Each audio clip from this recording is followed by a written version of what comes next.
ध्यानमूलं गुरुमूर्ति पूजामूलं गुरुपदं मंत्रमूलं गुरुवाक्यं मोक्षमूलं गुरुकृपा अखण्डमङ्गलाकारं व्याप्तं येन चराचरं तत्पदं दर्शितं येन तस्मै श्रीगुरुवे नमः। अज्ञानतिमिरान्धस्य ज्ञानाञ्जनशलाकया चक्षुरुन्मीलितं येन तस्मै श्रीगुरुवे नमः। श्री गुरु चरण सरोज रज वंदत मैं कर जोर विघ्न मिटे प्रगटे विभो हिया विमलमति मोर। वंदो चरण सरोज गुरु मुद मंगलागार जेहि सेवत नर होत है भवसागर से पार। गुरुदेव के सुमिरन मात्र से नाशे विघ्नानंत तैते सर्वारंभ में ध्यावत है सब संत। मेरे सतगुरु जी को नमन करे ब्रह्मा विष्णु महेश दुर्गा काली लक्ष्मी देव सहित गणेश। गुरुर्ब्रह्मा गुरुर्विष्णु गुरुर्देवो महेश्वरा गुरुर् साक्षात् परब्रह्म तस्मै श्री गुरुवे नमः। तस्मै श्री गुरुवे नमः। गुरु बचावनहार है गुरु ही बख्शनहार जाके सिर पर हाथ है वाका बेड़ा पार। जो जाकी शरणे बसे ताको ताकी लाज। हे गुरुदेव हम आपकी शरण बसे आपको हमारी लाज। गुरुदेव आपको हमारी लाज। ओम श्री महागणाधिपताय नमः। श्री लक्ष्मी नारायणाभ्यां नमः। उमा महेश्वरोभ्यां नमः। शचि पुरंद्रभ्यां नमः। वाणी निर्णय गर्भाभ्यां नमः। माता पितृभ्यां नमः। इष्ट देवताभ्यो नमः। कुल देवताभ्यो नमः। ग्राम देवताभ्यो नमः। स्थान देवताभ्यो नमः। वास्तु देवताभ्यो नमः। सर्वेभ्यो देवेभ्यो नमः। परम शंभोभ्यो नमः। गुरुदेव चरणकमलेभ्यो नमः। आदि गुरुदेव अनादि गुरुदेव सद्गुरुदेव चरणकमलेभ्यो नमः। ज्योति स्वरूपाय आदि शक्ति स्वरूपाय सद्गुरु बाबा चरणकमलेभ्यो नमः। वक्रतुंड महाकाय कोटि सूर्यो संप्रभं निर्विघ्नं कुरु मम देव सर्वकार्येषु सर्वदा। ब्रह्मा मुरारी त्रिपांतकारी भानु शशि भूमि सुतो बुधश्च गुरु शुक्रः शनि राहु केत्वा सर्वे ग्रहा शांतिकरा भवन्तु। सर्वमंगल मांगल्ये शिवे सर्वार्थ साधिके शरणे त्र्यंबके गौरी नारायणे नमस्तुते। जयंती मंगला काली भद्रकाली कपालिनी दुर्गा क्षमा शिवा धाति स्वाहा सवदा नमस्तुते। सर्वे आधा विनिर्मुक्तो धन धान्या सुतान्विता मनुष्यो मत प्रसादेन भवशति ना संशये। ओम ध्यान नित्या महेशम रजग्निप चारु चंद्रावसनम रत्नाकल्पोज्वलंगम प्रशुंगिरा भीति हस्तम प्रसन्नम पद्मानसीनम समतात अस्तुतिमग्ने व्याघ्रीकृतात वसानम विश्वाज्ञा विश्वबीजम निखिल बेहरम पंचवक्रम त्रिनेत्रम त्रिनेत्रधार्य त्रिशूलधार्य गंगाधार्यो नमो नमः। ओम नमः शिवाय नमः शिवाय नमः शिवाय नमः शिवाय नमः शिवाय। सशंख चक्रम सकीटकुंडलम सपीतवस्त्रम सहर्षिरोहेशनम सहारवक्षस्थलकौस्तुभ श्रियम नमामि विष्णु शिरसा चतुर्भुजं तदैव लग्नं सुधीं तदैव ताराबलं चंद्रबलं तदैव देवबलं विद्याबलं तदैव लक्ष्मीपतेति गिरिजुगं समार्मि। शान्ताकारं भुजगशयनं पद्मनाभं सुरेशं विश्वाधारं गगनसदर्शं मेघवर्णं शुभानगं लक्ष्मीकान्तं कमलनयनं योगिविद्यानगम्यं वन्दे विष्णु भवेहरं सर्वलोकैकनाथम्। ॐ ओम श्रीमन्नारायण चरण कमलेभ्यो नमः। श्री श्री माता चरण कमलेभ्यो नमः। शेषनाग बाबाय नमः। शेष बाबा सेनाय नमः। बैंकुट धामाय नमः। संपूर्णायुधाय नमः। शिवाय नमः। शंकराय नमः। गौरीश्वराय नमः। भक्तफलाधाय नमः। भद्रवाय नमः। नारद मुनि बाबाय नमः। गरुड़ध्वजाय नमः। सप्तऋषियों चरण कमलेभ्यो नमः। बाबा बगीची वाले की जय। बाबा बगीची के सब सिद्धों की जय हो। मेरे जगत गुरु स्वामी विश्वोत्तमाचार्य महाराज जी की सदा सदा की जय हो। त्वमेव माता च पिता त्वमेव बंधु च सखा त्वमेव विद्या च द्रविणं त्वमेव सर्वं मम देवदेवा। बाबा मैं मंत्रहीनं क्रियाहीनं भक्तिहीनं जनार्दना यत्र पूजितं मया देवा परिपूर्ण तदुस्तमे। प्रेम से बोलो श्री सद्गुरु भगवान की, सांचे दरबार की, श्री लक्ष्मी नारायण भगवान की। श्रीमन्नारायण नारायण नारायण श्रीमन्नारायण। ओ भजमन नारायण नारायण नारायण बाबा नारायण नारायण। ओम नारायण नारायण नारायण। ओ लक्ष्मी नारायण नारायण नारायण। ओ बाबा गज और ग्राह लड़े जल भीतर।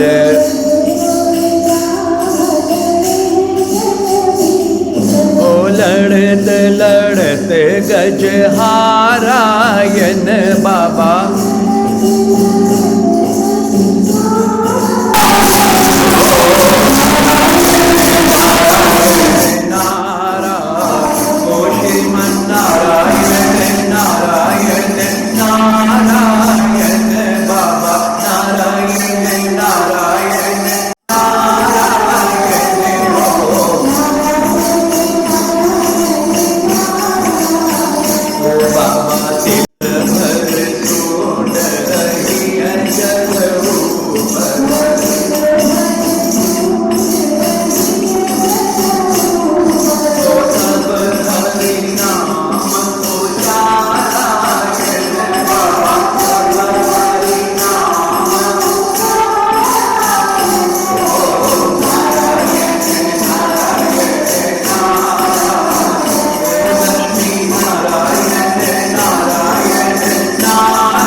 आज का सत्संग किस टॉपिक पे किया जाए बताओ।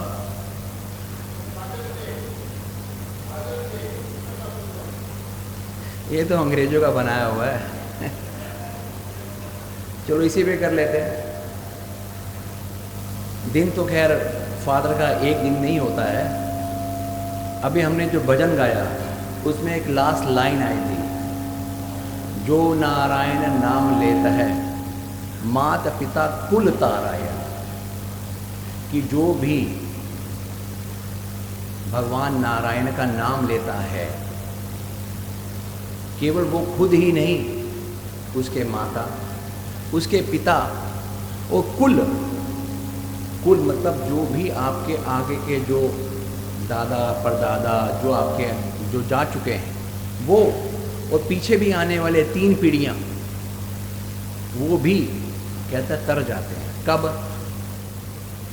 कब जो नारायण नाम लेता है। तो प्रश्न उठना चाहिए, तो वो हम ले लेते हैं, नारायण बोल देते हैं, अभी हो गया काम।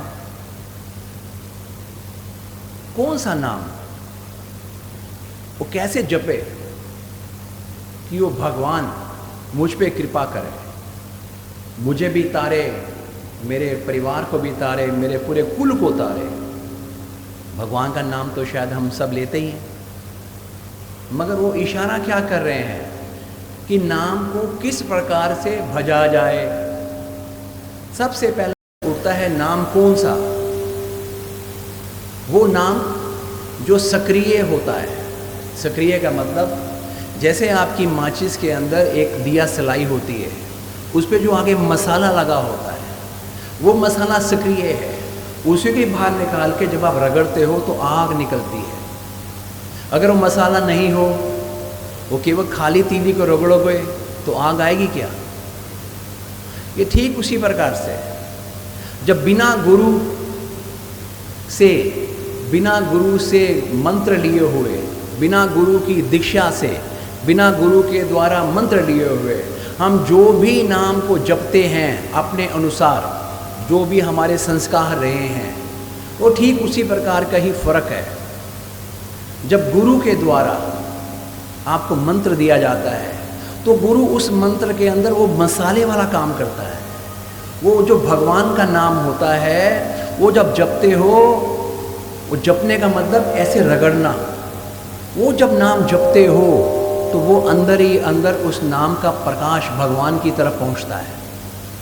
आपकी आत्मा का और आपके भगवान नारायण का एक कम्युनिकेशन शुरू होता है, 2 वे। कब, जब गुरु के द्वारा मंत्र दिया जाता है, ये तो है पहला। फिर दूसरा, हम जितने भी गुरु के शिष्य हैं, गुरु से गुरु मंत्र मिला हुआ है, सिर्फ यही नहीं कि मेरे गुरु से, जिनके जो भी गुरु हो उनके द्वारा नाम मिला हो, पर उस नाम के ऊपर क्या उसे विश्वास है।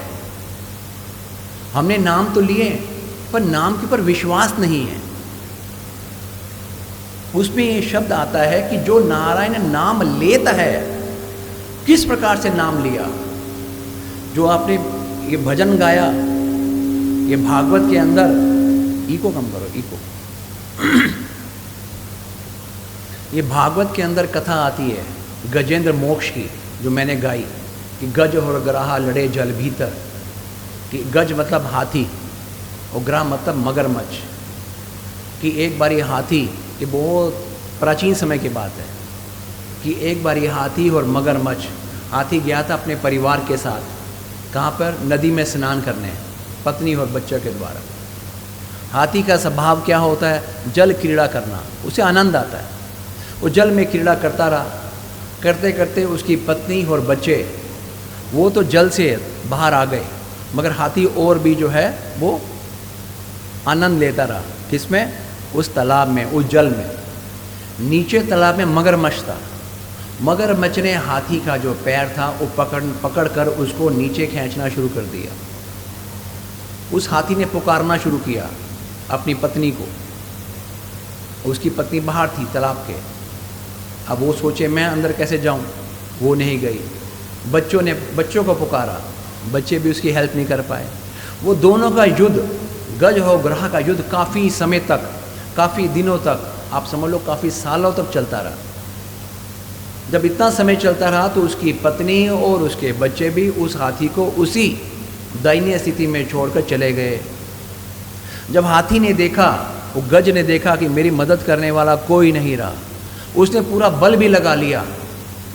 हाथी में बहुत शक्ति होती है, पूरी शक्ति लगाई कि मेरे प्राण बच जाएं, मैं किसी प्रकार से इस मगरमच्छ के मुख से बाहर निकल आऊं और बाहर आके मेरे प्राण बच जाएं। मगर मगरमच्छ उसको नीचे नीचे नीचे ही ले जाता रहा।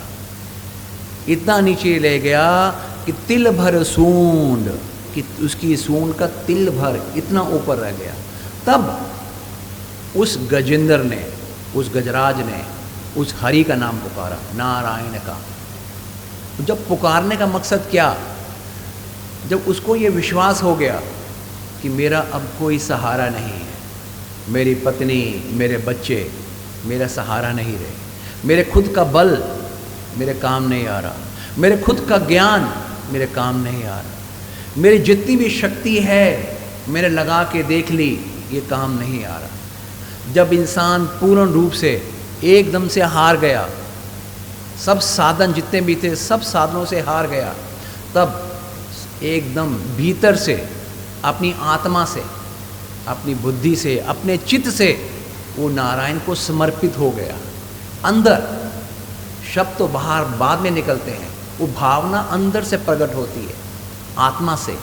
वो भाव उसके अंदर आ गया कि मेरा कोई सहारा नहीं है, अब एकमात्र नारायण तू ही मेरा सहारा है। वो विश्वास, वो समर्पण भाव जब हमें होता है तो कहा है कि गज की टेर सुनी रघुनंदन, उस गज की पुकार उसने सुनी रघुनंदन, तो गरुड़ छोड़, भगवान विष्णु की सवारी तो गरुड़ है, गरुड़ से आते हैं।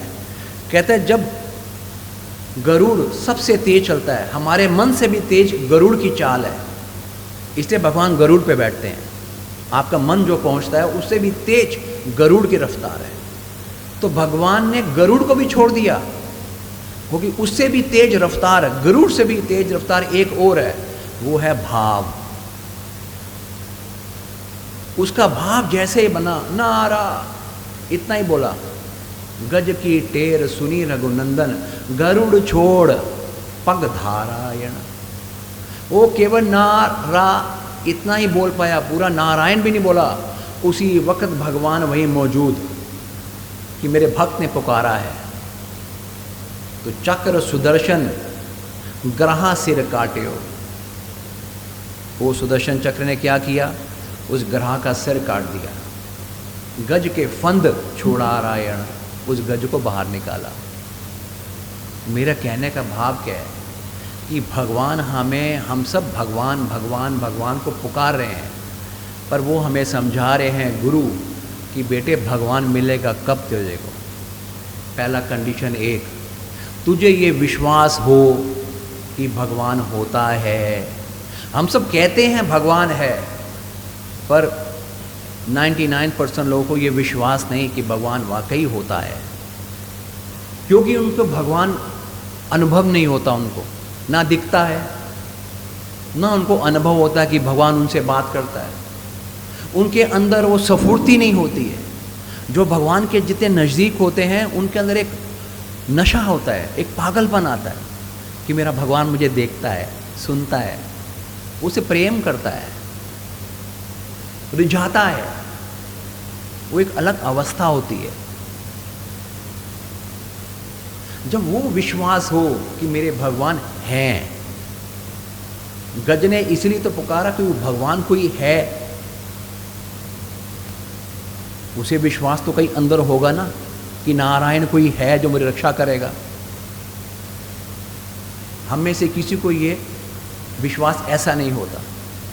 एक अच्छी सी एक कथा याद आ रही है मेरे को। एक बारी माता पार्वती ने शिव जी से पूछा, जैसे गंगा दशहरा चल रहा है आजकल, कि ये सब लोग गंगा में स्नान करने जा रहे हैं, तो ये मान्यता है कि जो गंगा में स्नान करता है उसका जो है पाप सब धुल जाते हैं। तो क्या सारे के सारे ये लोग निष्पाप हो गए हैं? अगर ये सब निष्पाप हो गया तो नरक में कौन जाएगा और योनियों में कौन जाएगा? तो शिव भगवान मुस्कराए, कहते पार्वती चल मेरे साथ नीचे। उसको लेके नीचे आए। उन्होंने अपना क्या किया, अपना एक वेश दूसरा धारण कर लिया, कोड़ी का, बूढ़े का, और एक खड्डा, कीचड़ का खड्डा बना लिया और उसके अंदर जाके बैठ गए। बीमार हो, कोड़ी का जैसे धारण कर लिया। और पार्वती को वैसे ही रखा, एकदम सुंदर। पार्वती माता त्रिपुरी सुंदरी है। अब जो आए लोग देखें, अब देखने का भी आर्ट है। कोई देखे माता को बहुत सुंदर है, और ये साथ में कौन है, ये बीमार सा, कुष्ठ रोगी, कीचड़ में धना धुना। तो देख रहे भगवान, पार्वती भी देख रही, वो तो दिव्य चक्षु हैं, लोगों की भावनाएं पढ़ रहे हैं। तो कोई व्यक्ति रुके भी, सज्जन पुरुष, कि भाई आप कौन हैं, क्या हुआ? कहती मेरे पति हैं, तो कीचड़ में फंस गए हैं, हमें स्नान करने जाना है। तो कहते हैं माँ हम बाहर निकाल देते हैं। कहती आप बाहर तो निकालो, मगर एक शर्त है कि अगर तुम्हारे अंदर कोई भी पाप होगा ना, वो जैसे ही मेरे पति को आप हाथ पकड़ोगे तो आप भस्म हो जाओगे। अब सब गंगा स्नान करके आए हुए थे, तो कोई डर के मारे करे नहीं, कहते यार हम तो भस्म हो जाएंगे। जो आए क्या करें, किसी ने भी हाथ नहीं लगाया। किसी ने यहाँ तक बोल दिया, अजी आप छोड़ो, आप इतनी सुंदरी हो, किस बूढ़े के चक्कर में पड़ी हो, इसको छोड़ो, ये तो मरने वाला, आप मेरे महल में चलो, मैं यहाँ का सेठ हूँ, आपको ले चलता हूँ। गंगा स्नान करके आए, लोगों की भावना है। इतने में बाद में एक युवक आया, तो उसने पूछा कि माँ ये क्या बात है? उसने वही बात बताई। कहते लो मैं निकाल लेता हूँ। कहते बेटे सुन, अगर इनका हाथ लगाया और तूने अगर कोई पाप किया हुआ तो भस्म हो जाएगा। कहता बस। कहता मुझे समझ में नहीं आई आपके अंदर ये प्रश्न आया कैसे? वो लड़के ने माँ को बोला। मतलब? कहता आपको पता नहीं, मैं गंगा का स्नान करके आया हूँ। वो गंगा स्नान करने से तो मैं निष्पाप तो हो ही गया हूँ। हटाओ, उसे उठाया ऐसे, वो बाहर आ गया। तो भगवान ने पार्वती को बोला कि देख, स्नान सभी करके आए थे, मगर इन सब के अंदर वो स्नान में विश्वास नहीं था कि गंगा पानी नहीं, गंगा देवी है। वो जब मैं गंगा देवी को स्पर्श करूँगा तो मैं पवित्र हो जाऊँगा, क्योंकि माँ का नाम है पतित पावनी। जिसको स्पर्श करेगी वो पवित्र होगा। इनमें विश्वास नहीं था। इन सब ने क्रिया की, मगर विश्वास सिर्फ इसमें था। तो भगवान शिव और पार्वती ने उस बालक को, युवक को अपने दर्शन दिए। तो कहने का मकसद क्या? विश्वास। हम गंगा स्नान भी कराते हैं पर वो विश्वास नहीं होता। हम सब नाम जप रहे हैं पर वो विश्वास नहीं है।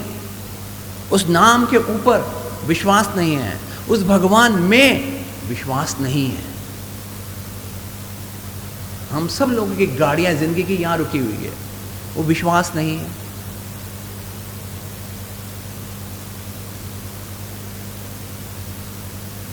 तो भगवान का नाम जो हम जप रहे हैं, सबसे पहले उस नाम के अंदर भगवान को महसूस करना शुरू करो कि भगवान नाम के अंदर बस रहे हैं। जो भी नाम आपको प्रिय लगे, कृष्ण लगे, राधा लगे, गुरु लगे, नारायण लगे, वो है एक ही है, कोई बात नहीं। उस नाम जपते वक्त ये महसूस करो कि मेरे भगवान, मेरे बाबा इस नाम के अंदर बैठे हैं। जो बैठे हैं वो सुन रहे हैं, वो लिविंग है।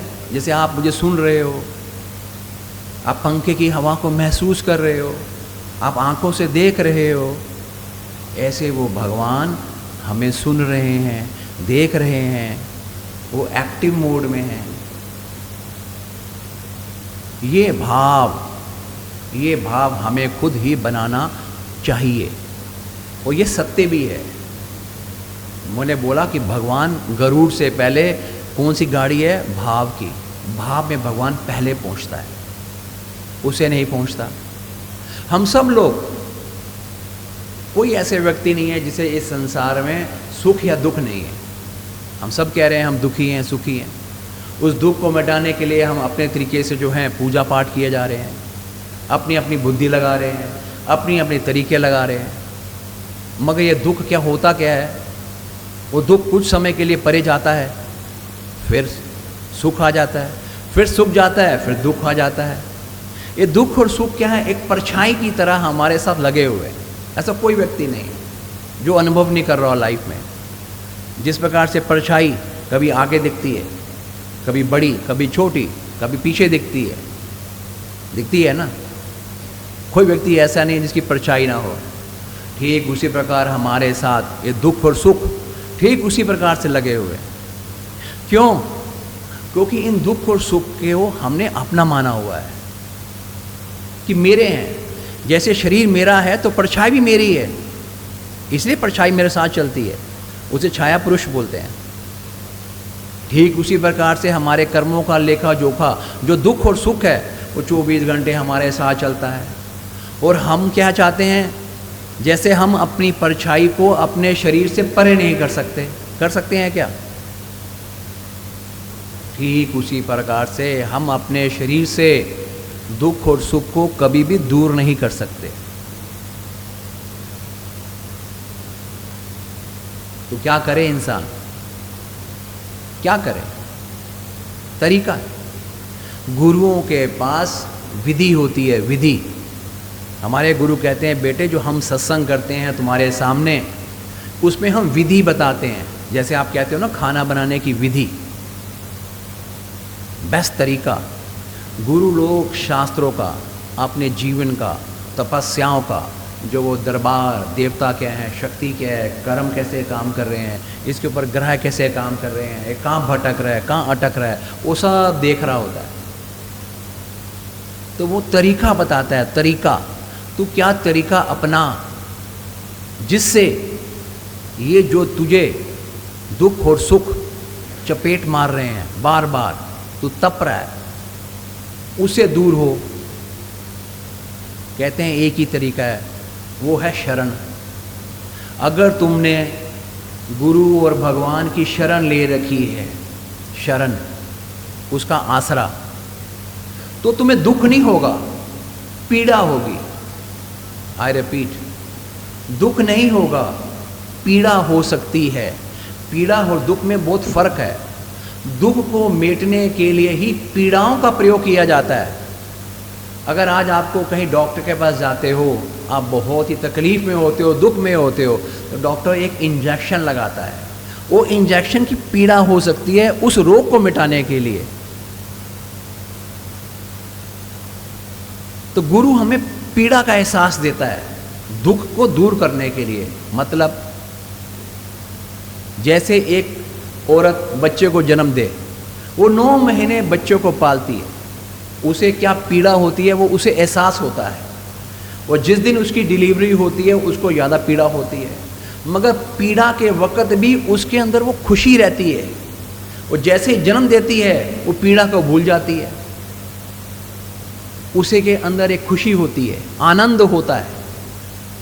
वो दुख नहीं मनाती, वो ये नहीं कहती मैं दुखी हूँ कि पता नहीं कितना मेरा वजन पेट कैरी कर रहा है, पता नहीं मेरा क्या होगा। आप औरतों को ज़्यादा पता होगा। उस पीड़ा में भी उनको खुशी और आने वाले समय का आनंद का अनुभव होता है।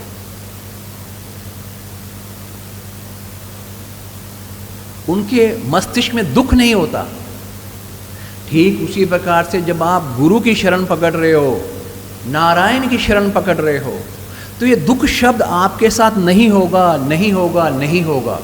अगर आपने शरण ले रखी है, पीड़ा हो सकती है, और गुरु पीड़ा इसलिए दे रहा है कि आपके अंदर, मेरे अंदर जो रोग हैं, पाप पूर्व जन्मों के, इस जन्म के अंदर जो भी हैं, उनको वो मिटा रहा है।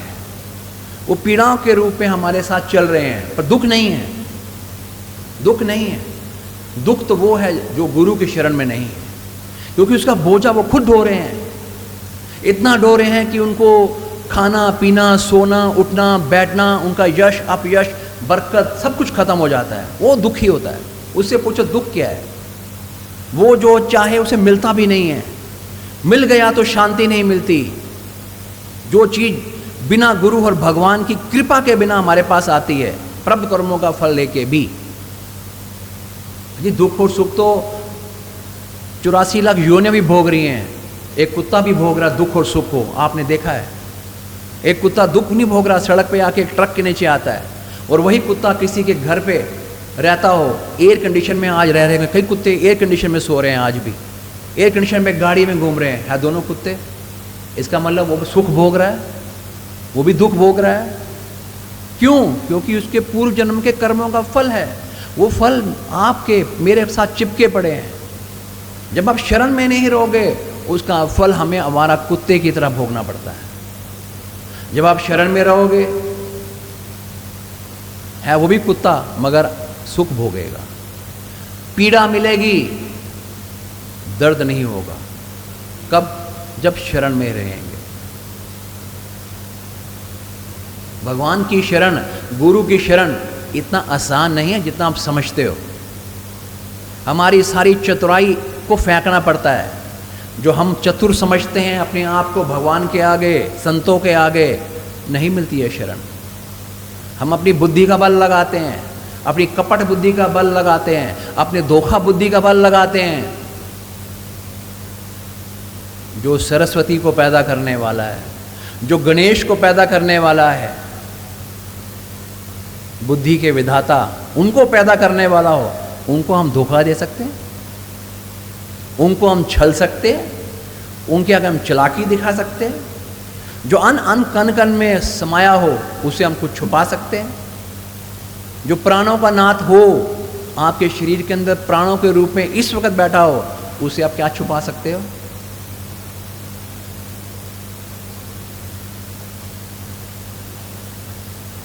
अगर नहीं चाहते हम कि हमें दुख और सुख का ताप लगे, तो शरण को स्वीकार करो, भगवान की शरण को स्वीकार करो। और अगर शरण में आ गए, निशानी पता कैसे लगे? हम कहते सभी हम शरण में हैं, शरण में हैं, हमें गुरु का सहारा ले रखा हुआ है, हम तो गोविंद की शरण में हैं, सब कह रहे हैं। दो चीज़ें मुख्य। पहला, आपको संशय नहीं होना चाहिए, डाउट। 99.99% लोगों को डाउट रहता है अपने गुरु और भगवान पे। कब? जब उनके मन के हिसाब से चीज़ें पूरी नहीं होती, तो डाउट शुरू, संशय शुरू। क्यों? क्योंकि वो अवस्था होती है उसका, हमारे भी कि तिल बर सूंड, वो जो गज होता है, जो ग्राह होता है, वो ऐसे नीचे लेके जाता है। वो हमारे अंदर गुरु हमारे दुख तो होते नहीं हैं, पर पापों को हर रहा होता है। वो जब नीचे जा रहे होते हैं, अगर आपके अंदर गुरु का ज्ञान होगा, अगर गुरु का ज्ञान होगा, तो आप इस चीज़ को समझोगे कि मेरा गुरु मेरे पुराने जन्मों का पाप को काट रहा है। ये दुख नहीं है, ये बड़ा कल्याण कर रहा है मेरा परमात्मा मुझ पे। जिसे मैं दुख कह रहा हूँ, नहीं, ये मेरा भला कर रहा है। हम खुद जब हमारे घर का कोई प्यारा, किसी को हार्ट अटैक हो, और खुद हॉस्पिटल में अपनी गाड़ी में लेके जाते हैं, और डॉक्टर साहब कहते हैं भाई साहब बाईपास सर्जरी होएगी, सीना फाड़ा जाएगा, हम क्या कहते हैं? डॉक्टर साहब आपके हवाले कर दिया है, आप ही रक्षा करो। हवाले करते हैं ना? करते नहीं करते? जब एक इंसान पर हम इतना भरोसा कर लेते हैं कि अपने ही प्यारे के प्राण उस इंसान को, डॉक्टर को सौंप देते हैं, तो वो जो सौंपना होता है, वो जो विश्वास होता है उस गुरु और भगवान के ऊपर कि नहीं, मेरा भला हो रहा है, मेरा परम हित हो रहा है, वो मेरे रोगों को साफ कर रहा है, पापों को काट रहा है। अगर उस व्यक्ति ने उस डॉक्टर पे डाउट किया, आईसीयू ऑपरेशन थिएटर के बाद, पता नहीं डॉक्टर सही इलाज कर रहा है नहीं कर रहा, नहीं शोर मचाए, मुझे अंदर जाना है, मुझे अंदर जाके देखना है, तो क्या वो अटेंडेंट को अलाउ करते हैं? नहीं करते ना अलाउ। वो डॉक्टर भी परेशान हो जाएगा, कहेगा जी आपको इतना डाउट है तो मैं करता ही नहीं हूँ, मैं आप किसी और को ले आओ। जो प्राण बचा रहा हो, इंसानी दुनिया में जब हम उस पर इतना विश्वास है, तो परमात्मा और गुरु के ऊपर वो विश्वास हमें रखना चाहिए, वो संशय नहीं करना चाहिए। ये हम सब में कमी है। जब मन के हिसाब से काम नहीं होते हमारे संशय आ जाता है, तो ये शरणागत के लक्षण नहीं है। और दूसरा होता है धीरज। धीरज, जब तक आपके अंदर, मेरे अंदर धीरज नहीं होगा, हम समझते सब हैं कि धीरज को धैर्य कहते हैं, मगर अंदर होता ही नहीं है। सब कहते हैं रखो, आम भाषाएं बोलते हैं कि भैया धैर्य रख, क्या एक दूसरे को सलाह देते हैं ना कि धैर्य रख, नहीं बोलते हैं। तो धैर्य है क्या जो रखे इंसान? ये धैर्य जो है बेसिकली विश्वास के साथ मिश्रित है, जिसको ये विश्वास है कि मेरे भगवान मेरे साथ हैं, ये मैं जिसे मैं कहता हूँ ये उसके परम हितैषी हैं, ये मालिक हैं, ये मेरे ही मालिक ये हैं, इनकी कृपा का ये शरीर है, मैं इनकी कृपा को ये आनंद ले रहा हूँ, इस धरती पे उनका आनंद ले रहा हूँ, शरीर छोड़ के जाऊंगा तो आगे भी मुझे ये आनंद देंगे। वो धैर्य, वो धैर्य, उसकी कृपाओं पे विश्वास, उसके वचनों पे विश्वास, ये आपको रखना पड़ेगा। अगर ये विश्वास नहीं है और आप अपने गुरुओं को, अपने भगवान को अपने मन के हिसाब से चलाना चाहोगे, तो वो परछाई दुख और सुख वाली, नोट कर लेना, आपके साथ चिपकी रहेगी। टेम्परेरी रिलीफ मिलता रहेगा, बहुत देवताओं की पूजा करोगे, बहुत भगवानों को, गुरुओं के मक्खन लगाओगे, पूजा पाठ करोगे, पर अंदर 24 घंटे मांगते रहोगे, तो भगवान का मालूम है इसे मेरी शरण नहीं चाहिए, इसे मेरे से काम करवाना है, तो काम करता रहेगा। मगर वो काम कैसे? परछाई कभी आगे कभी पीछे, पीछे हो गई तो दुख, आगे हो गई तो सुख, चलती रहेगी, आनंद नहीं मिलेगा, उस भगवान का एहसास नहीं मिलेगा। ये लिख लो।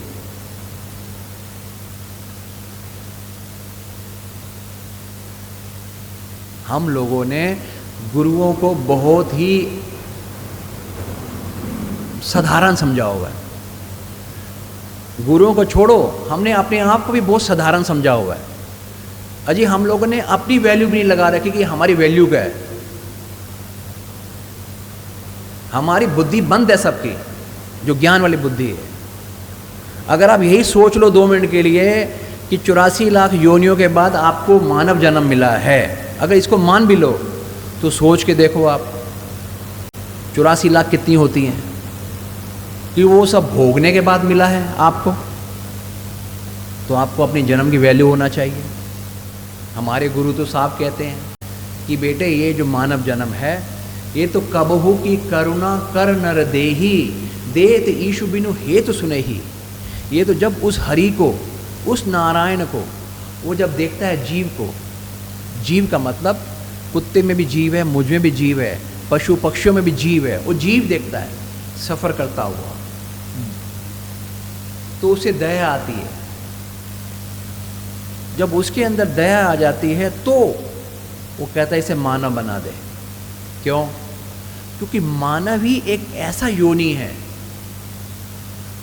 जो कि कर्म कर सकता है, जो भक्ति कर सकता है, जो भगवान का मोक्ष प्राप्त कर सकता है, और कोई योनि प्राप्त नहीं कर सकती है। बाकी सारी योनियां सब काम कर सकती हैं, खाना खा सकती हैं, सो सकती हैं, बाल बच्चे पैदा करेंगी, वो हम भी कर रहे हैं, मगर वो कर्म नहीं कर सकती, वो सत्संग नहीं कर सकती, भजन सिमरन नहीं कर सकती, सेवा नहीं कर सकती, हरि के गुण नहीं गा सकती, ठाकुर की सेवा नहीं कर सकती।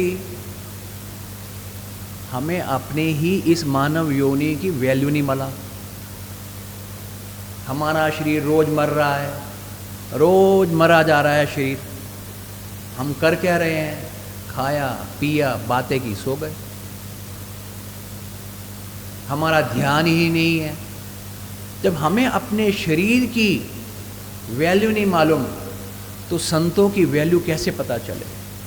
उस भगवान की वैल्यू कैसे पता चले? इस धरती, ये भूलोक है, इस धरती को क्या बोलते हैं?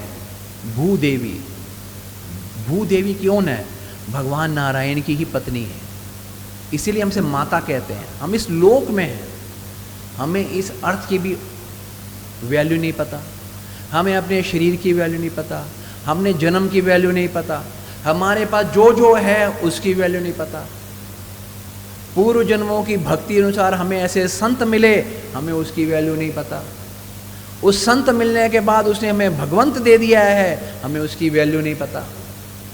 हमारा ध्यान कहाँ है? हमारा ध्यान 24 घंटे किस तरफ है? माया की तरफ, भगवान की तरफ है ही नहीं। अगर ध्यान हमारा ये हो कि ये जो भी भगवान की माया है, ये भगवान की पत्नी है, उसका आशीर्वाद है, मेरे पास जो भी है भगवान का दिया हुआ है, भगवान जो देगा कृपा है उसकी। भगवान ये नहीं कहता कि धन में दोष है, धन में दोष नहीं है। भगवान ये नहीं कह रहा धन के पीछे मत भागो। हम श्लोक गाते हैं भगवान का, शांताकारम भुजगशयनम। जो भगवान नारायण है वो कहाँ बैठे हैं? क्षीर सागर में। भगवान नारायण के चरणों में कौन बैठी हैं? जवाब दो, जोर से बोलो। लक्ष्मी माता। लक्ष्मी माता कहाँ बैठी हैं? भगवान जी के श्री चरणों में। और लक्ष्मी माता क्या काम करती हैं? 14 भुवनों को माता लक्ष्मी ऐश्वर्य प्रदान कर रही है। हम सब क्या मांग रहे हैं? क्या चाह रहे हैं? लक्ष्मी। हम सब क्या मांग रहे हैं? लक्ष्मी लक्ष्मी लक्ष्मी लक्ष्मी। हम सब किस चीज़ से दुखी हैं? लक्ष्मी और चाहिए, और नहीं आ रही, जो है वो जा रही है, और आएगी। क्या चाहिए? लक्ष्मी। थोड़ी सी लक्ष्मी आ गई तो हम लोग विचलित हो रहे हैं। कुछ लोगों ने थोड़ी लक्ष्मी पाली तो विचलित हो गए, अहंकार आ गया, एटीट्यूड बदल गया, ईगो आ गया कि हम सेठ हैं। जिनकी लक्ष्मी चली गई वो दुखी हो गए, डिप्रेस हो जा रहे हैं। हम मानव का ये हाल है आज की डेट में। पर भगवान का श्लोक, पहला शब्द क्या है? भगवान का नाम बोला मैंने, शांता शांताकारम। कि भगवान कौन है? जिनका आकार शांत है। वो मेरे भगवान नारायण कितने शांत हैं। उनके चरणों में बैठी है लक्ष्मी, पत्नी तो उनके वश में बैठी है, श्री वश बोलते हैं।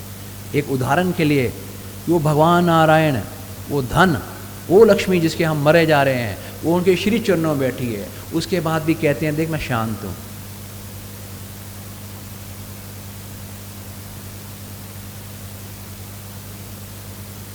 तो अगर हम भगवान नारायण के भक्त हैं, उस हरि के भक्त हैं, तो हमें शांति क्यों नहीं है भाई?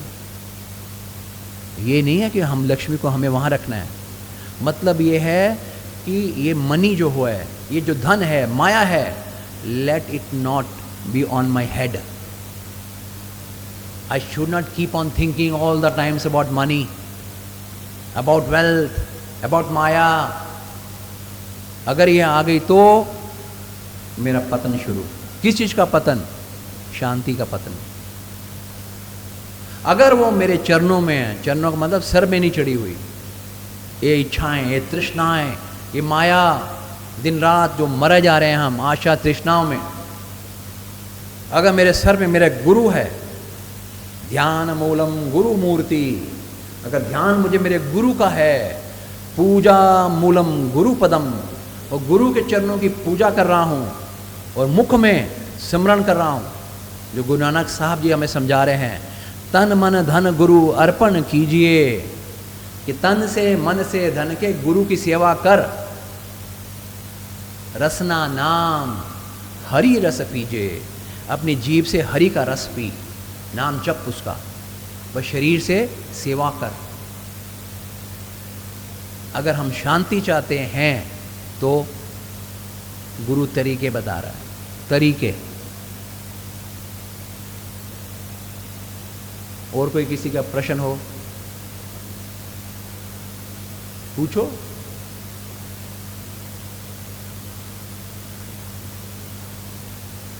बंद करो।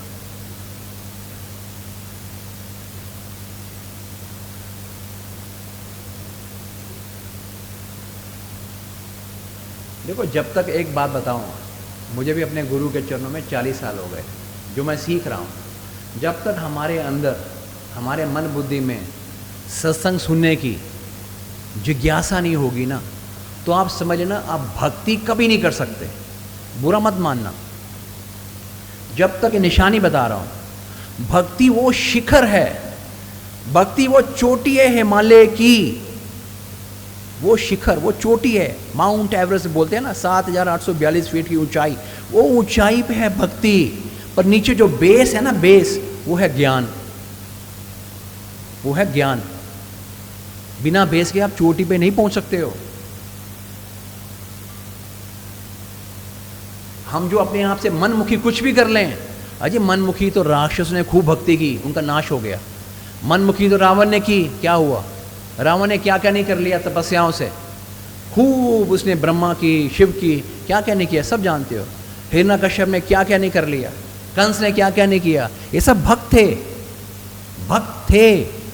तपस्याएं की, भगवान शिव की, ब्रह्मा की, देवी देवताओं का अधीन कर लिया रावण ने, काल को अधीन कर लिया, शनि को बांध दिया।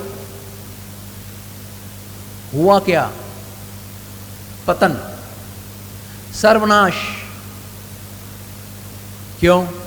क्योंकि इन्होंने गुरु को धारण नहीं किया, गुरु की आज्ञा नहीं मानी, इसलिए इनका पतन हुआ। मनमुखी से भक्ति करने वाला का मन, मन बोलते ही माया को है। मन कुछ नहीं है, भगवान का इल्यूजनरी माया। इसलिए हम सब कहते हैं मेरा मन नहीं लगता, मेरा मन टिकता नहीं है। स्पेशली जब मैं भगवान का भजन करने बैठता हूं तो मन मेरा दुनिया घूमता रहता है, लगता ही नहीं है। अजी वो माया है ना, कैसे लगेगा मन? क्यों? क्योंकि हम तो मन के दास हैं, हम तो मन के साथ चलते हैं, हम गुरु के वचनों के साथ चलते ही नहीं है। जो गुरु की शरण में होगा वो गुरु के वचनों के अनुसार अपना आचरण बनाने का प्रयास करेगा। गुरु की फोटो की पूजा नहीं, गुरु के वचनों की पूजा करेगा।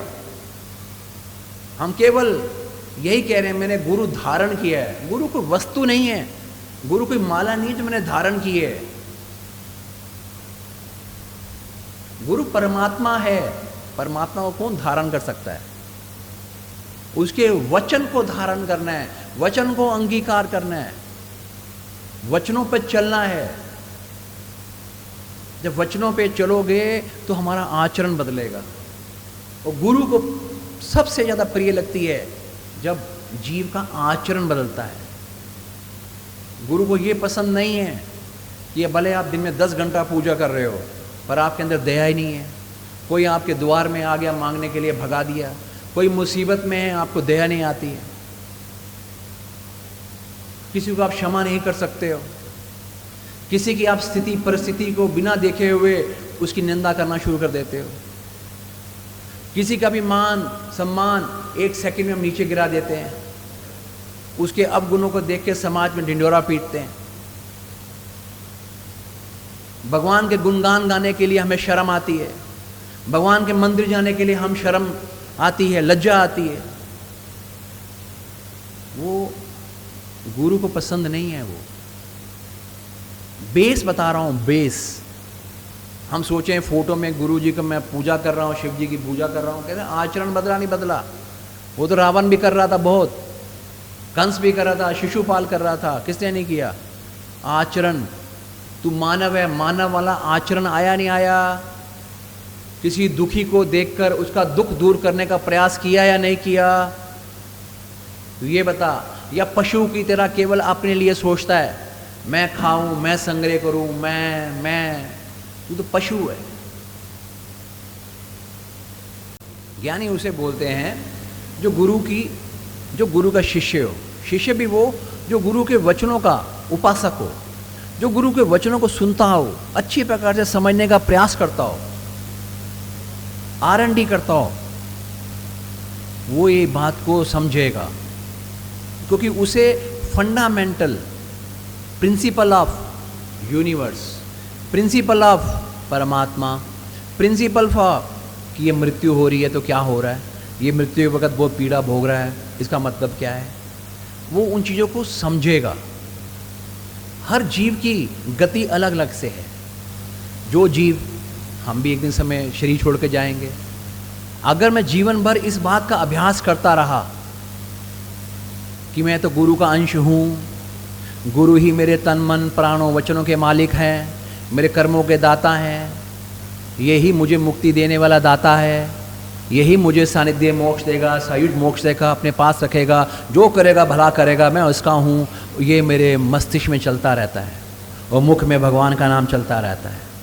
तो उस अवस्था में गुरु की तो गुरु जाने, वो तो हम जान नहीं सकते कि भले मेरे को साल 2 साल शरीर मेरा बीमार रहे, रोगी रहे, पीड़ा रहे, जिसे बोला वो गुरु सोचेगा। कोई गुरु, देखो गुरु में एक ताकत है, पापों को काटने की गुरु में एक ताकत है। आम आदमी के जो पाप हैं, जो गुरु की शरण में नहीं है, वो बड़ा भयंकर रूप धारण करके उसके पाप उसको कष्ट देते हैं, दुख देते हैं, ऐसे ऐसे रोग हो जाते हैं उसके ऊपर हैं जिसका रोग का निवारण भी नहीं होता। उस रोगों को निपटाने के लिए उसका धन खत्म हो जाता है। एक व्यक्ति को रोग को पूरा करने के लिए परिवार का परिवार नष्ट हो जाता है। बहुत आपने एग्जाम्पल देखे होंगे। धन चला गया, समय चला गया, आयु चले गई, पैसा चला गया, मन की शांति चले गई, घर पूरा का पूरा बिखर गया एक केवल व्यक्ति के पीछे। क्यों? क्योंकि वो परिवार या वो व्यक्ति किसी की शरण में नहीं था। जिसके शरण में नहीं होते, जो आवारा होते हैं, जिसका कोई रक्षक नहीं है, तो जैसे मैंने बोला सड़कों पर आवारा पशु कैसे मर जाते हैं। आवारा पशु का मतलब जो जीव शरण में नहीं है, तो वो यम, भगवान नारायण ने यमराज को ये ड्यूटी दे रखी है कि जितने भी योनियां, जो जीव योनियों में जा रहे हैं, इनके पापों का, इनके पुण्यों का फल आपको देना है। इसलिए वो फल हमें देता रहता है। इसलिए वो यम के दूत आते हैं लेने के लिए उसको, हर जीव को। वो ही दंडित करते हैं। मरने से पहले उसको दिखता है, वो डरता है, उसे यम के दूत दिखते हैं भयंकर रूप धारण किए हुए, बहुत भयंकर, वो डरता है। डर के मारे में हालत खराब होती है, कष्ट देते हैं, क्योंकि पापों का फल केवल एक प्रकार से नहीं आता। पापों का फल भगवान हमें 1000 प्रकार से दे सकता है। वो यमराज जो है आपसे धन छीन लेगा, आपसे प्रिय वस्तु छीन लेगा, आपका शरीर रोग पैदा कर देगा, आप जो चीज़ चाह रहे हो वो नहीं होने देगा। 1000 तरीके हैं उसके पास है। अगर आप शरण में नहीं हो तो, शरण में हो तरीके वो डिफरेंट हैं, वो ऐसा नहीं करेगा। क्योंकि भगवान गुरु कहता है कि भैया हम तो प्रकृति पुरुष हैं। जब प्रकृति हमने बनाई है, लॉ हमने बनाया है, हम भी अगर लॉ को फॉलो नहीं करेंगे तो पूरा तो यहाँ पर तो सिस्टम खराब हो जाएगा। और अच्छा संत कौन है?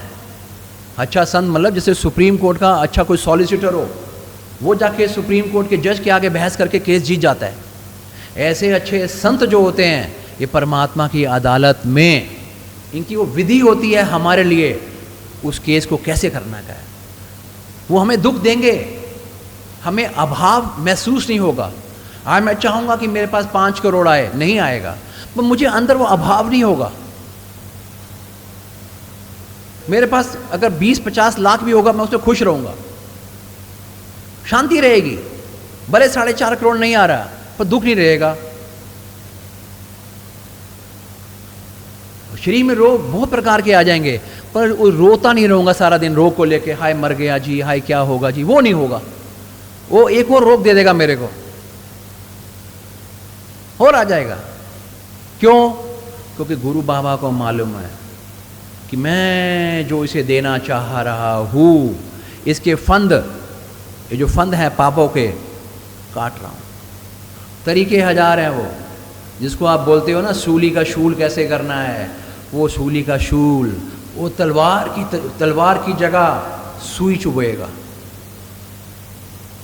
जो शरण में नहीं है उनको तलवार लगती है, जिसका सहायक हो। जाके रक्षक गुरु धनी कहाँ कहाँ तक और, जिसके रक्षक हो जाए गुरु व नारायण, वो ये क्या स्वाद है, एक नशा है। ये जिसको लग जाए ना वो समझ सकता है, जिनको नहीं लगा है उनको मेरी बातें समझ में आकर भी समझ नहीं आएंगी। I give you guarantee. यहाँ जितने लोग बैठे हैं 50 लोगों को I can feel it now, मेरी बातें उनको सुनकर भी समझ में नहीं आएंगी। क्यों? जो मैंने अपने गुरुओं से सुना है। और हम सच बोलने में डरते नहीं, बुरा लगे तो लगे, क्योंकि हर जीव के पाप हैं। जिसके पाप ज़्यादा होते हैं ना उससे सत्संग नहीं सुहाता, उससे सत्संग की बातें नहीं सुहाती, उससे सत्संग करने वाला नहीं सुहाता। जितने ज़्यादा पाप होंगे, इसकी निशानी बता रहा हूँ, आप अपने अंदर डायग्नोस कर सकते हो। जब पुण्य होंगे आप सत्संग के लिए तड़पोगे। मैं देखता रहता हूँ महीने में एक व्यक्ति मुझे फ़ोन नहीं करेगा कि सत्संग करना है जी, सत्संग कब करें। रुचि हो तो व्यक्ति आगे बढ़े। ज्ञान की रुचि नहीं है, फॉर्मेलिटी है। हमारे अंदर जो है बेस, दूसरों को दिखाने के लिए कभी मत जियो, अपनी आत्मा को दिखाने के लिए जियो भाई। अपनी आत्मा के सच्चे बनो। ये फॉर्मेलिटी मत करो कि दूसरों को दिखाने के लिए सत्संग में जाना है। दूसरा कौन है भाई? शमशान में तो अकेले जाओगे या कोई दूसरा जाएगा? धर्म और कर्म अकेले करोगे या और करेगा? कर्मों का फल यमराज देगा, किसको देगा? आपको, मुझे। तो हम अपनी वैल्यू खुद नहीं समझ रहे हैं, इतने अज्ञान में जी रहे हैं हम लोग। हम अपने ही से अज्ञान हैं। हमें दीन दुनिया का ज्ञान हो रहा है, होशियारी का, चालाकी का, कपट का, जो हम खुद नरकों में जाने की तैयारी कर रहे हैं और गिरने जा रहे हैं। अपना पतन करना है या उत्थान करना है, ये हमारे हाथ में है। वो तो सहायक खड़ा है पर हम मदद लेना नहीं चाह रहे।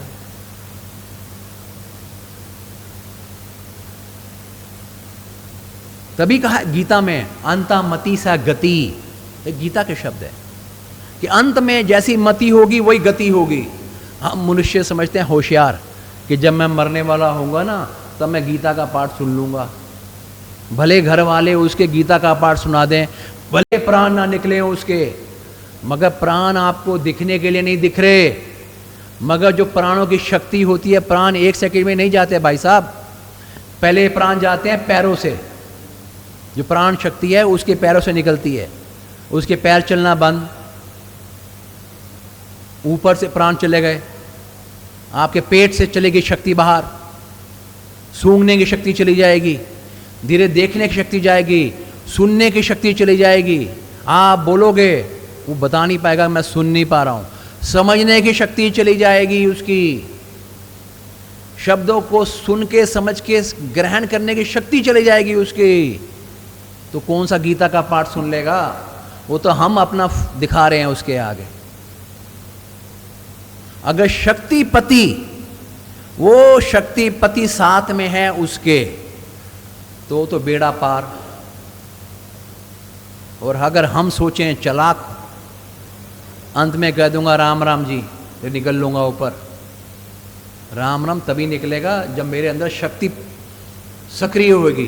वो माचिस का जो मसाला है वो अंदर सक्रिय होगा तो अंत समय भी मैं कहूँगा नारायण जी जय गुरुदेव, त्याग दूंगा प्राण। नहीं तो व्यक्ति रोते हैं, मोह में रोते हैं, मैं मर गया तो पीछे परिवार का क्या होगा, उसका क्या होगा। वो रुलाता है मेरे धन का क्या होगा, मेरे मकान का क्या होगा, मेरे पीछे से क्या होगा। जैसे जैसे आप बूढ़े हो रहे हो सोचो, ये चिंता आपके अंदर अभी से आनी शुरू हो गई है। दिन रात मेरा घर, मेरे हिसाब से चलो, ऐसे उठो, ऐसे बैठो, ये नहीं करो, ये बीमारी लग चुकी है आपको। इसे बोलते हैं मोह। किसका? पत्थरों का। किसका? मोह का। मोह सकल व्याधिन कर मूला। सब दुखों का मूल कारण ये क्या? मोह। मेरा अटैचमेंट कहाँ चला गया? पत्थरों में, इंसानों में। मेरा अटैचमेंट भगवान के नाम में गया ही नहीं। बहुत पुण्य आत्माएं मैंने देखी हैं, बहुत पुण्य आत्माएं हैं जो धीरे धीरे जैसे उम्र बढ़ती है संसार की तरफ से विरक्त होकर, घर छोड़ने की जरूरत नहीं है, संसार की विरक्ति छोड़कर, आसक्ति छोड़कर अपना मन और भगवान के गुरु के चरणों में, स्मरण में लगाते हैं। अपने को खुद ही ज्ञान देते हैं गुरुओं का कि सत्य वही है, राम नाम ही सत्य है, सत्य वही है, उसका नाम सत्य है, उसको पकड़ो, उसका स्मरण करो। बहुत संसार को भोग लिया, और कितना भोगूंगा, खूब भोग लिया, खूब सो लिया, खूब खा लिया, खूब पी लिया, खूब फैशन कर लिया, और कितना भोगूं। अपने आप को वैराग्य देते हैं। तो ऐसा जो जीव होता है उसके अंदर ही अंत में उसका गुरु सहायक होता है। गुरु और नारायण के ही पार्षद उसके पास आते हैं। वो प्रसन्न होता है, क्योंकि उसकी आत्मा को बड़ी प्रसन्नता होती है, बड़ा खुश होता है कि मैं अपने घर जा रहा हूँ, मैं अपने घर जा रहा हूँ। भाई जब आप फॉर एग्जांपल कोई आपका बच्चा हो, विदेश में रहता हो, वो 5 साल से घर ना आए, उसे छुट्टी सैंक्शन हो जाए, उससे पूछो कितना तड़पता है। हम भी जब बैचलर थे तो कैलेंडर में लिखते थे, सेठ ने छुट्टी दे रखी है, 60 दिन रह गए, 59, 30 डेज रह गए, 28 डेज रह गए। एक्साइटमेंट थी घर आने की, अपने घर आऊँ। ऐसे भक्ति मार्ग में जब आप हमारी आत्मा और मैच्योर होती है और मन और बुद्धि पलट जाते हैं संसार से, तो उस दिव्य गुरु के, उस पार ब्रह्म परमेश्वर गुरु के दर्शनों के लिए तड़पता है जीव, तड़पता है, तड़पता है, बहुत तड़पता है। वो तड़पन ही भक्ति है। उसी का ही भगवान कृष्ण ने अर्जुन को बोला है, अभ्यास से नित्य कुंतेव, ये कुंती के पुत्र तुझे नित्य अभ्यास करना पड़ेगा। तो भक्ति बिना ज्ञान के अधूरी है। वो ज्ञान मिलता है सत्संग से। तो रुचि अगर हमें अंदर होगी, बिना ज्ञान की, बिना अगर ज्ञान नहीं हो, मैं माला फेरूं तो कोई फायदा नहीं है, ढोंग है। अगर ज्ञान साथ में हो, और तब माला का एक मन का भी उसको हिला देगा। वो देखेगा मुझे कौन पुकार रहा है। जब ज्ञान होगा, ज्ञान कौन सा? प्रभु जी मेरा मुझ में कुछ नहीं, जो कुछ है सो तेरा, तेरा तुझको सौंप कर क्या लागे है मेरा। जब ये ज्ञान मुझे आ जाएगा कि मेरा कुछ भी नहीं है, मेरे पास जो भी है वो सब तेरा है, वो तेरी चीज तुझे सौंप कर प्रभु क्या लागे है मेरा, मैं तेरा हूँ, हे गुरुदेव मैं तेरा हूँ, तेरी कृपा से मेरा अस्तित्व है। ओम। उसी को श्री कृष्ण ने कहा है कि सर्वधर्मान परित्यज्य मामेकम शरणम व्रज। भगवान की वाणी है, स्वयं भगवान की वाणी, कि तूने जो जो धारण कर रखा है इस बुद्धि में, मन में, मैं ये कर दूंगा, मेरे पास ये है, मैं वो हूँ, मैं ये हूँ, मैं वो हूँ, तो त्याग कर दे इसका।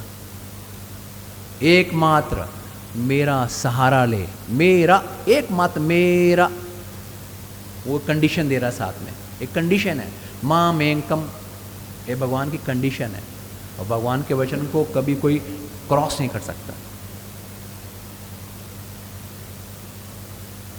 एक उसका सहारा, हम सोच लें, हमें उसका अंदर एक, जिसको मानते हो एक का सहारा नहीं है। हम सब की प्रॉब्लम यह है कि हम में ना वफादारी नहीं है, लॉयल्टी नहीं है।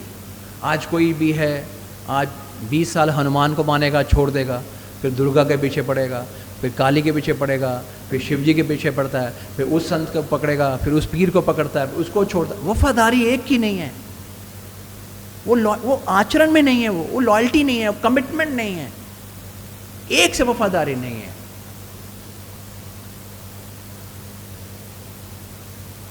जिसने जो कहा तेरा काम वहां होगा, वहां जा, चला गया, वफादारी नहीं है। गुरु से बढ़कर ये देवता तो बोलना पड़ता है, जिन्हें आप देवता बोल रहे हो ना, हनुमान हो, जो भी ये देवता हैं, गुरु की पदवी परमात्मा ही है गुरु। जब उस पदवी पे उसको नमस्कार करने के बाद जब हम नीचे नमस्कार करना शुरू कर लेते हैं, उनके पीछे लग जाते हैं, तो सोचो आपकी लॉयल्टी है। नीचे से ऊपर आता है या ऊपर से नीचे आता है? वो कहता है नमस्कार सबको कर, पर हमारे अंदर होता है नमस्कार के चक्कर में लालच, यार ये देवता ये फल दे देगा, लालच से भजते हैं और सोचते हैं उस गुरु को नहीं मालूम।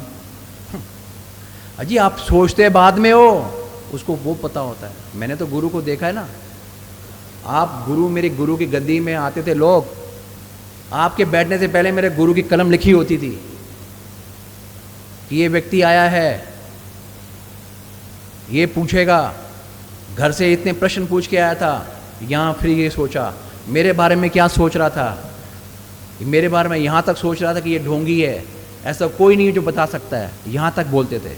और तू अपने घर में बैठकर कमरे के अंदर यहाँ खड़ा था, इतने लोग बैठे थे और तू मेरे बारे में ये बोला, यहाँ तक बता देते थे मेरे गुरु। उस गुरु से क्या छुपा है? क्यों? क्योंकि आपके अंदर जो आप दिन रात शाम को आरती करते हो, ओम जय जगदीश हरे की, आप खुद ही बोल रहे हो, तुम हो एक अगोचर सबके प्राणपति, खुद ही बोल रहे हो, भगवान की आरती कर रहे हो ना। भगवान को क्या बोल रहे हो? प्राण, भगवान को बोल रहे हो ना। इसको तो हम सब बात कर रहे हैं, तो हमारे प्राण है ना शरीर में, वो पति जी है ना अंदर, तभी तो मैं बोल रहा हूँ। वो पति जी चले जाए बाहर, फिर बोलेंगे अभी तो बात कर रहे थे, पता नहीं क्या हो गया, तो था लगा दोगे 1 सेकंड में। जब तक पति है, वो आत्मा का पति है, वो आत्मा है, तब तक ये शरीर एक्शन कर रहा है, संसार का सुख सब महसूस कर रहा है। तो वो जो पति है, वो पति कौन? घट घट वासी है वो। घट घट मेरा साइया, सूना घट नहीं कोई, हर घट में बसा है वो। कौन? भगवान नारायण। और गुरु कौन है? इसलिए गुरुओं के पास हमारी सारी बात पता होती है, क्योंकि गुरु और नारायण एक ही है। देवताओं को नहीं पता होती। देवता के पास कोई अधिकार नहीं है आपको मुक्ति देने का। कोई देवता आपको मोक्ष नहीं दे सकता, फल दे सकता है, मोक्ष नहीं दे सकता, पापों से छुटकारा नहीं दिलवा सकता, आपको पूजा पाठ का फल दे देगा। वो तो खुद कहते हैं हम अधीन हैं, वो तो खुद चाहते हैं। अगर आपने भागवत कथा अगर देखी हो, पढ़ी हो, सुनी हो, जो सुखदेव जी महाराज थे जिन्होंने भागवत कथा सुनाई थी, सुखदेव जी महाराज जी ने जब बोला सुनाएंगे, तब सब देवता भी आए। और ये अमृत कथा किसके लिए थी? परीक्षित के लिए, मालूम है। तो उन्होंने बोला सुखदेव जी से कंडीशन रखी कि हम एक सौदा करते हैं परीक्षित के साथ। ये परीक्षित जो भागवत कथा इसलिए कर रहा है कि इसे श्राप मिला है कि ठीक आज से 7वें दिन तक्षक सर्प के काटने से इसकी मृत्यु होगी। अब देवता की सोच अपनी है, इसलिए आपकी कथा सुन रहा है ना कि 7वें दिन तक्षक सर्प काटेगा, इसकी मृत्यु होगी। चलो एक सौदा करते हैं, इसको हम अमृत पिला देते हैं, हमारे पास अमृत है तो ये मरेगा नहीं। आप हमें भगवत कथा का अमृत आप दे दो हमें। परीक्षित ने ठुकरा दिया, परीक्षित ने ठुकरा दिया। कहते मैं तो चाहता हूँ मुझे परमात्मा की शरण जो है, उसकी भक्ति, मुझे वो चाहिए, मुझे संसार का सुख नहीं चाहिए। क्या हो जाएगा? 7 दिन बाद नहीं मरूंगा, 700 साल बाद मरूंगा या 7 लाख साल बाद मरूंगा, ये धरती पे ये ड्रामा जो चलेगा और क्या चलेगा, मुझे नहीं चाहिए। उसने क्या लिया? उसने लिया भगवत, श्रीमद् भागवत का मतलब है जहाँ भगवान की लीला है, भगवान की भक्ति है, भगवान कौन है, क्या है, कैसे हैं, उसका श्रवण, उसकी लीला, उसका गुणगान, उसे वो प्रेफर किया। देवताओं को ठुकरा दिया उसने, गुरु सुखदेव जी के और भगवान की कथा के आगे। तभी हनुमान जी के लिए आप गाते हो और देवता चितना, मतलब क्या होता है? आपके चित्त में एक ही देवता रहना चाहिए। लॉयल्टी रखो, लॉयल्टी। अपना कम से कम अपने लिए सेल्फिश हो जाओ,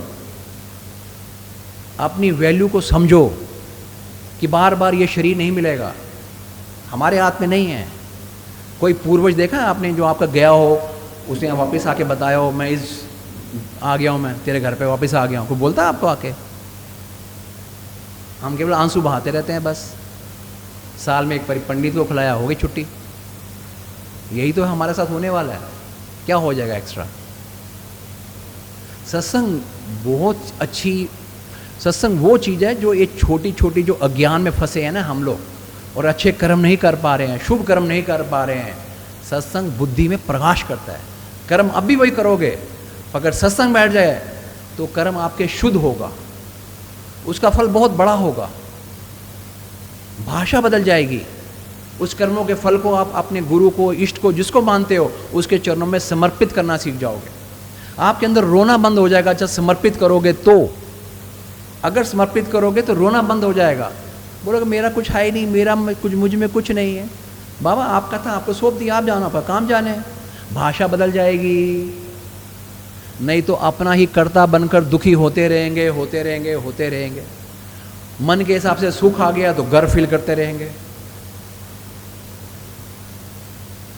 जो गुरु नानक साहब जी कहते हैं कि सर्वे रस करता भोगता एक नारायण, संत ऐसा दिखा रहा है, वो नारायण ही है रस करता और भोगता, और हम उल्टे कि सर्वे रस करता भोगता एक मैं ही हूँ, उसमें अहंकार है।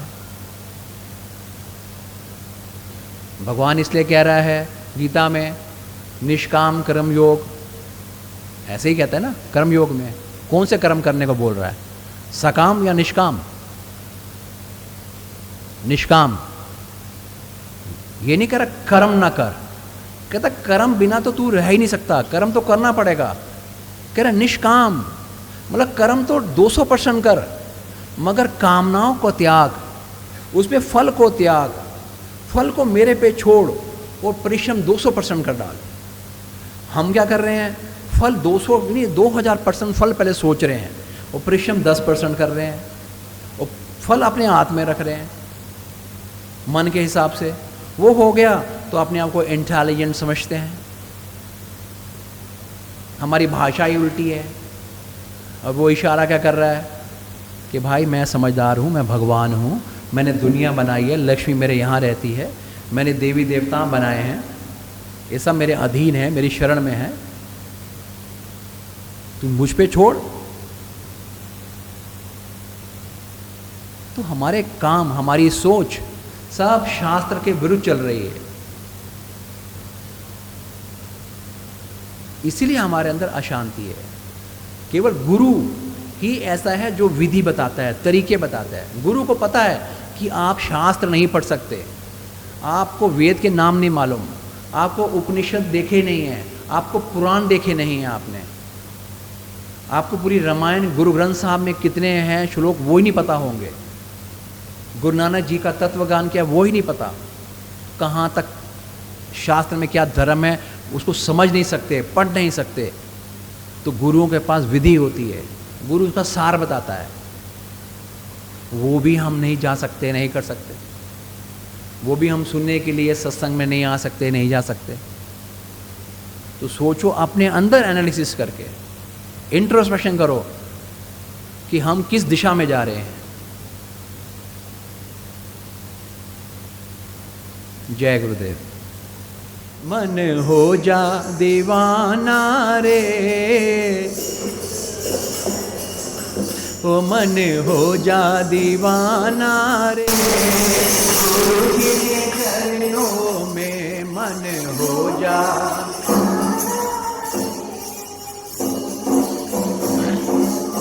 वो तेरी लेंगे खबरिया रे, गुरु जी के चरणों में हाँ तेरी लेंगे। गुरु जी तो पल भर में तू तो कर ले भरोसा रे, गुरु जी के चरणों में तू तो कर ले भरोसा रे, गुरु जी के।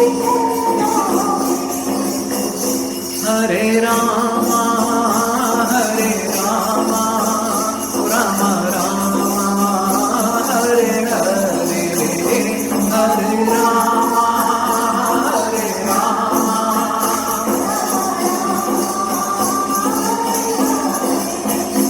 Hare Krishna, Krishna Krishna, Hare Hare, Hare Krishna.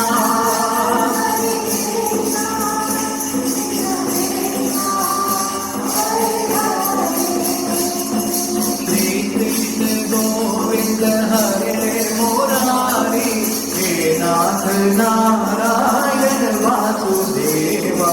Shri Krishna Govinda Hare Murari, He Nath Narayan Vasudeva. He Nath Narayan Vasudeva.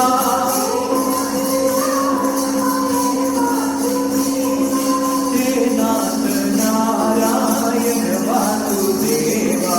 He Nath Narayan Vasudeva. Oh, Bhajman Narayan.